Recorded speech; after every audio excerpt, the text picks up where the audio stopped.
Demain matin, l'équipe de Final Cut Montréal s'en va à l'événement que Aja propose à leur clientèle pour annoncer leur nouveauté 2012. Et en attendant, on a eu sur clé USB les avant-goûts de leurs belles annonces qu'ils vont nous faire demain.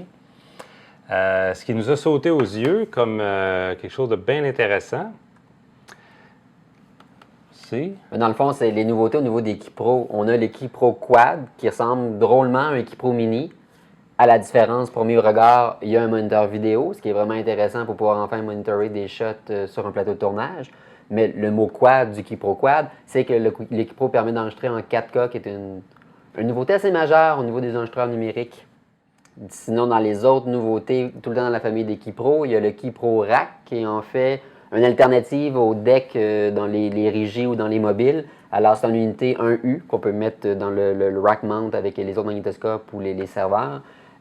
Qui permet donc d'enregistrer autant en ProRes qu'en DNX HD pour les AVID.